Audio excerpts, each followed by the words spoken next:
Friend,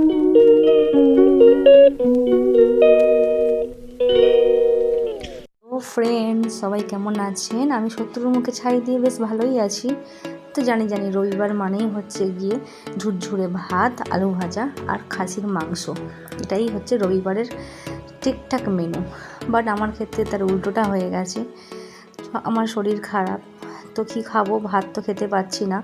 তার জন্য আজকে বানিয়ে ফেললাম চিকেন স্টু আমার স্টাইলে। আমি কারোর স্টাইলে বানাইনি, আমার স্টাইলে বানিয়েছি। তো এখানে নিয়ে নিয়েছি দেখো রসুন, আদা জুলিয়ান করে কাটা, আলু দুটো নিয়েছি, এখানে আছে গাজর, পেঁপে, বিনস, পেঁয়াজ কুচি আর ক্যাপসিকাম কুচি।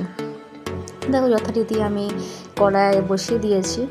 তো অনেকের ঘরেই আজকে হয়তো বেশ কষা করে খাসির মাংস হচ্ছে বা হয়তো চিকেনও হচ্ছে খুব সুন্দর করে। বাট আমার ক্ষেত্রে তার উল্টোটাই হচ্ছে। আমি কিছু খেতে পারছি না, তার জন্য হচ্ছে আমি এইগুলো বানিয়ে নিচ্ছি একটু নিজের জন্য, আর ছেলেও খাবে।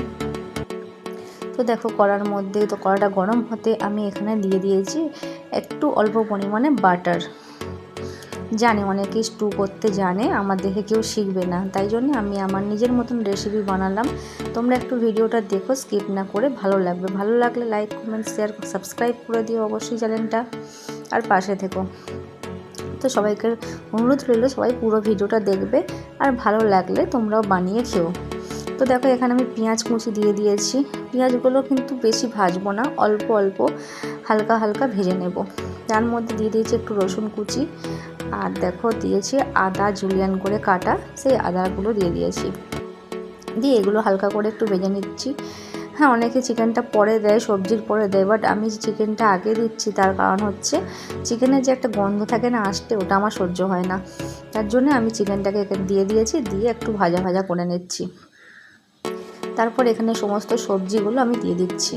এখানে পেঁপে, গাজর, বিনস, ক্যাপসিকাম সব কিছুই আস্তে আস্তে করে এগুলো মিক্স করে দিচ্ছি। দিয়ে এবার এগুলো একটু নাড়াচাড়া করতে হবে।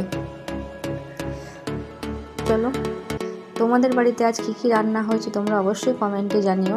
আমার বাড়িতে তো হয়েছে ভাত, আর এমনি হয়েছে মাংসের ঝাল আর আলু ভাজা, আর আমার জন্য চিকেন স্টু।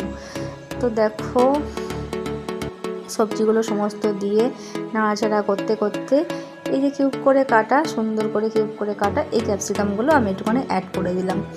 জানি না ক্যাপসিকাম দেয় কি না দেয়, তবে আমার মুখের স্বাদের জন্য আমি একটুখানি ক্যাপসিকাম অ্যাড করেছি। তো পরিমাণ মতো নুন, যে যেমন নুন খাও সেরকম পরিমাণে নুন দিয়ে দেবে। তার মধ্যে আমি একটু ঝাল ঝাল হওয়ার জন্য কাঁচা লঙ্কা দুটো চিড়ে দিয়ে দিয়েছি। দেখো এগুলো একটুখানি নাড়াচাড়া করে নিতে হবে, বেশি ভাজা ভাজা হবে না, বেশি কষাও হবে না। আর দেখো আমি হলুদ হচ্ছে না শুভ জিনিস, হলুদ ছাড়া নাকি কোনো কাজ হয় না, তাই রান্না না একদম সাদা করতে নেই, এটা আমি শুনেছি। জানি স্যুপ সাদা সাদাই হয়, বাট রান্না করতে গেলে একটুখানি হলুদ দিতে হয়, কারণ হচ্ছে হলুদ একটা শুভ জিনিস। আর এখানে দিয়ে দিয়েছি তারপরে এটাকে কি বলে যেন, গোলমরিচের গুঁড়ো। গোটা গোলমরিচ ছিল না, গোলমরিচের গুঁড়ো মিক্স করে দিয়েছি। দেখো আশা করি ভালো হবে, তো খেলেই আমি বুঝতে পারবো যে কেমন হয়েছে। আমি এই ফার্স্ট টাইম বানালাম, আমি সত্যি কোনো দিন আগে চিকেন স্টু বানাইনি ঘরে। এমনি বাইরে খেয়েছি, রেস্টুরেন্টে খেয়েছি, বাট ঘরে এই প্রথমবার আমি বানিয়েছি। দেখো পরিমাণ মতন এখানে জল দিয়ে দেবে, যার যেমন স্যুপ লাগবে সে সেরকম জলটা অ্যাড করে নেবে। তো ফাইনালি আমার রেডি হয়ে গেছে চিকেন স্টু। দেখো এখানে সুন্দর করে চিকেন স্টু হয়ে গেলে একটু সুন্দর করে সাজিয়ে গুছিয়ে নেবে, সাজিয়ে গুছিয়ে নিলে একটু খেতেও বেশ ভালো লাগে।